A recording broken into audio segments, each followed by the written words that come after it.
What's up, everybody? It is your girl JoJo, and I'm here with the. What's up, everybody? It is your girl JoJo, and I'm here with the review for Love Goals. This is season 1, episode 10, the season finale. And what a season finale it was! It was really cute. So it shouldn't take me long to do this video. Not too much happened. So for those of you who didn't watch my Married to Madison LA review, the reviews are late because I went out of town Saturday. I thought I was going to have time to do my reviews, but there was just no time. So I just got back yesterday evening and I'm doing my reviews today. So let's get it done. All right. My throat is dry, y'all. I'm sorry. So Spirit asks everybody in the group session, who do you feel like has shown up the most in this process? So we have Spin, who chose Althea. She says that she feels like Althea has done a complete 360, which is, it's a 180, but okay, we got what you're saying, Spinderella. She chose Althea. Althea appreciated that. Teresa chose Spinderella because she likes how Spinderella kind of shows up for everybody. Y'all know that was actually one of the things that annoyed me about Spinderella. Not the fact that she showed up for everybody, but the fact that she always seemed to be trying to counsel people. And I don't like when people come to a counseling show and then they try to counsel everybody. Chrissy did the same thing when they came on Marriage Boot Camp. We don't need you to do that. We already have the professionals here to do that. But Spin does have a very sweet and genuine spirit. So, Dr. Spirit. So, yeah, I understood why she picked Spinderella. Sunday chose Teresa because she has opened up a lot to her husband. And she has been very supportive of her.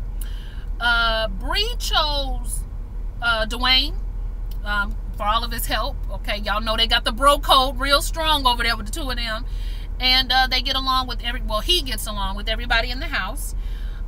Mimi chose Benzino, and Coolio chose Benzino.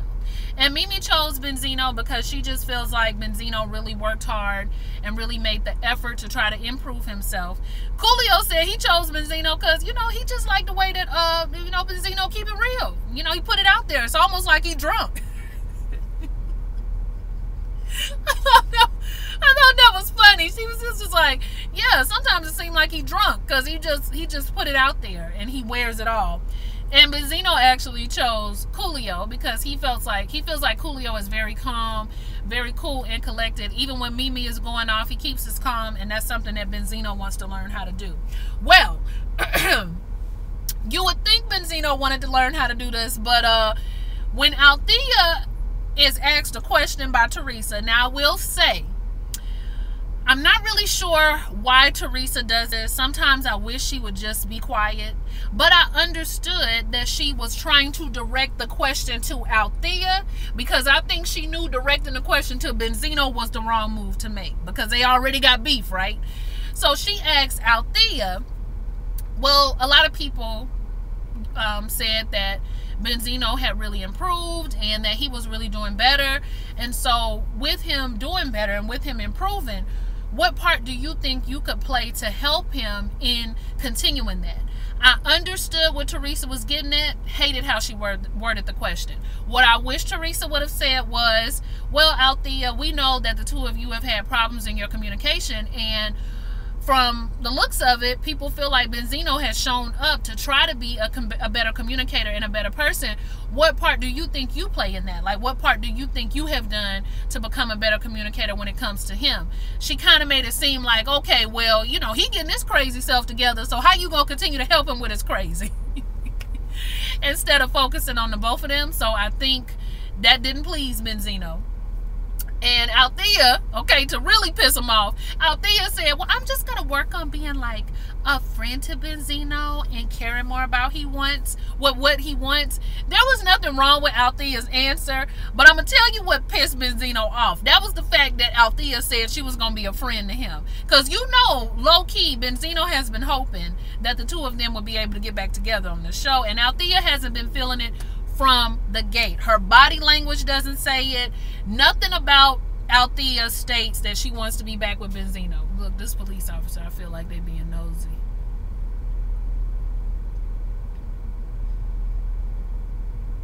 Okay, maybe not. But anyway, so that pisses pisses Benzino off. Benzino gets up and leaves, and he was just like, we could all be better.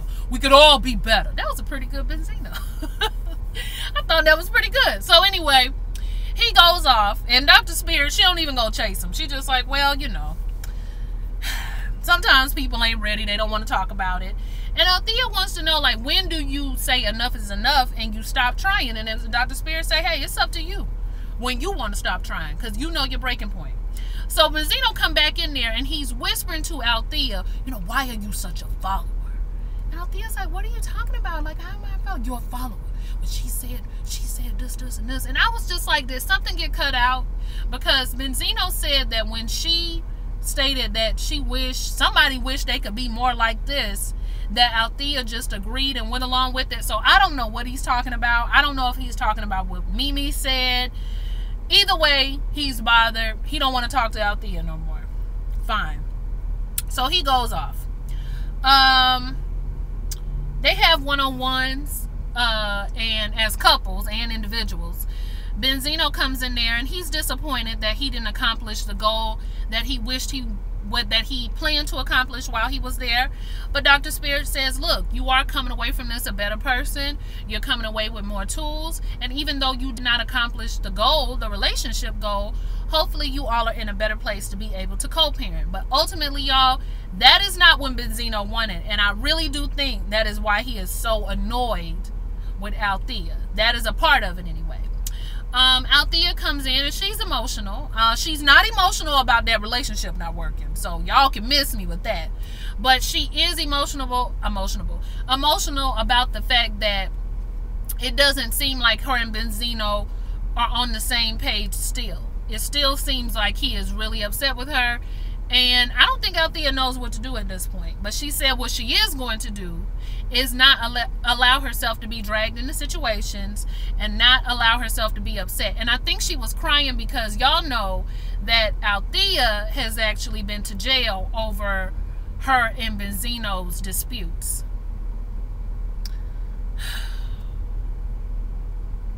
I want the police to find something to do. Hold on, y'all. I feel like they are... Are they not writing tickets right now? I mean, they just like riding through this parking lot. I'm not the only one out here, you know, in the car, so everybody's doing it. But anyway, okay, sorry y'all. Let me stay focused. So Benzino and Althea are a little bit disappointed because they're not on the same page, and I honestly don't believe that this was the show for them. I've been saying it since episode 1. I think the two of them should go on a show where couples are trying to learn how to co-parent. That actually would be a really good reality, Dr. Spirit. Are you available? Because that co-parenting life could use a little work as well. I've seen some drag outs over that custody thing. So, yeah, that might work. But let's move on. Mimi doesn't want to give Coolio an ultimatum, but she's not really sure where the relationship's going to go at this point, because it sounds like Mimi wants marriage. Coolio doesn't trust it.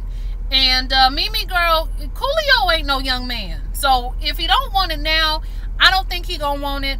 I don't think you need to give him an ultimatum. I think you just need to go. If that's what you want, you need to go. Because I don't know if you're going to get it from him. But they end up discussing how they both feel. Coolio said he was alarmed that he had caused Mimi so much hurt. He didn't know she had that kind of rage in her. So he was a little upset about that. He had no idea it was that serious. Mimi says she wants them to move forward. She wants them to come to a happy medium. Whatever that is for them, I don't know, child. Y'all let me know what y'all thought about Mimi and Coolio. I just don't think she is going to get what she feels she needs from Coolio, because even though the peak of his career is over, he's still doing, you know, the throwback shows. So now you got the throwback groupies that you got to worry about. So I don't know.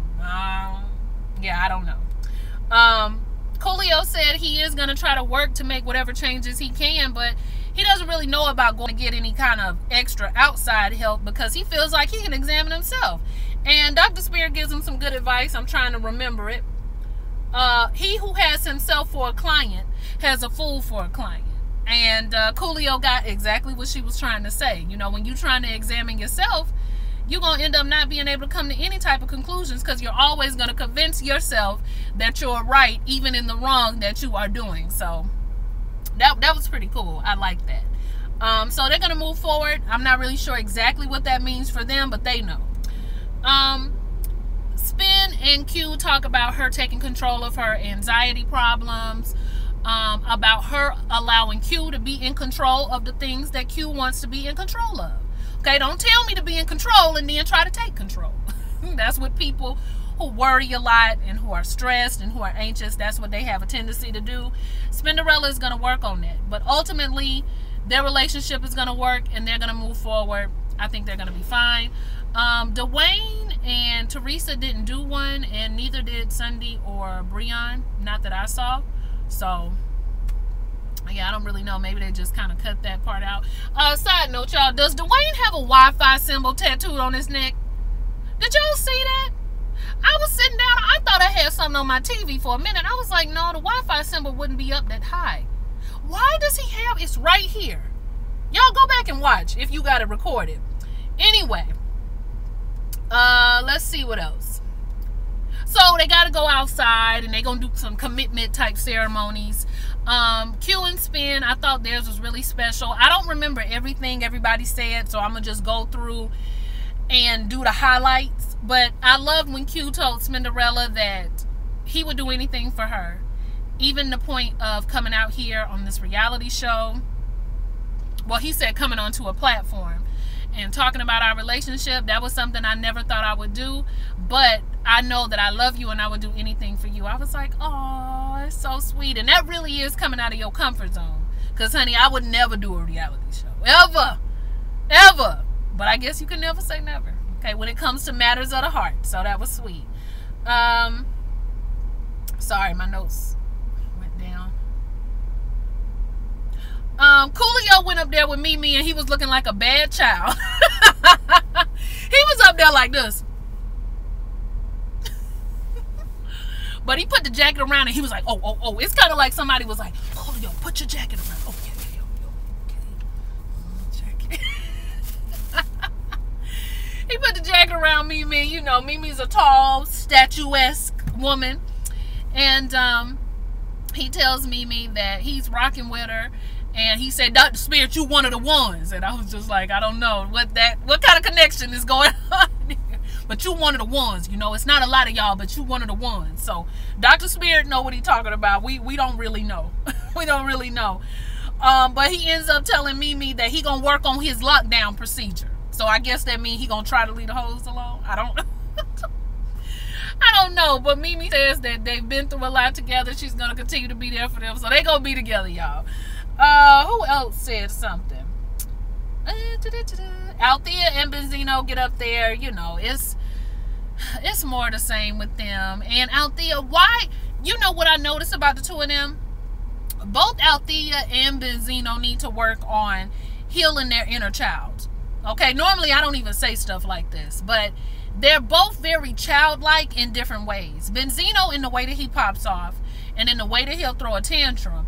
And Althea, everything about her mannerisms, the way that she speaks, the way that is so immature. I believe that Althea might be 30 or 31, but her mannerisms and her behavior reminds me of a 22-year-old. Like when she's talking, she's just like, I just want to thank everybody for being there and being supportive of me and being there for me. And it's not just her being nervous. That is how Althea always is, right? Unless she gets really mad. So I think they need to work on some healing in here. Inner child, the baby, right? But yeah, you know, they both just thank everybody for being there for them. Althea went in for the hug. I was proud of her. And Benzino, he just looked disgusted the whole time. When Teresa and Dwayne go up there, Teresa says she's going home a different person. And she's learned how to use her voice a little bit more. Dwayne, that's still a superwoman. And she is a warrior. And I know she'll fight for me. And she's been there for me. We are leaving here totally different. I see my wife in a totally different way. I'm going to be there for her in a totally different way. They're sweet. And I think this really helped them out a lot. And then lastly, we got Sunday and Breon. Okay, Breon, he brought in Sunday mama and his own mama. Mama came to slay. I was like, yes, mama. And he sits them down, and the whole time Sunday just like, okay, well, what's going on? But Sunday says she loves him. She is in love with him. My heart is for you. Glad you said that. Okay, let me get my stuff together. And he pulls out a ring for Sunday and say he ready to take this to the next level. And Sunday is just like, I was like, Sunday, you gonna say yes? Child, she didn't even say nothing. And honey, that mama, I said, y'all gonna have to carry that mama out here on a stretcher. I didn't know she was gonna start speaking in tongues and catch the Holy Ghost, start shouting. She was just like, oh Lord. The whole scene was dramatic, but it was sweet. It was sweet. And Sunday tells Breon yes, and you know they're gonna move forward. Sunday really is very, very pretty. I hate the way she came in on Basketball Wives LA. She really could have done something different with herself, but I guess it's all by design. I was looking at her Instagram, and I was like, wow, she really is a beautiful woman. She needs to stay off TikTok, because she thinks she be killing it, but she be offbeat. Her kids be doing it with her, and Sunday be looking in the camera like, I know I'm getting it. I'll be like, no, you're not. But she cute, though. And so the two of them, I guess they are on their way down the aisle. I guess we will see. Something tells me we're going to be seeing them on another show, because I think they like being on television, especially Sunday. So we'll probably be seeing them again, but it's all hugs and all smiles, and yeah, the two of them, it's gonna be some weddings around here. So we'll see how it goes. Y'all let me know what y'all thought about Love Goes. I really enjoyed it, and I hope to see a lot more of it. I hope it gets picked up for another season. So that's all I got, y'all. Like, comment, and subscribe, and I'll see y'all for the next one. Bye.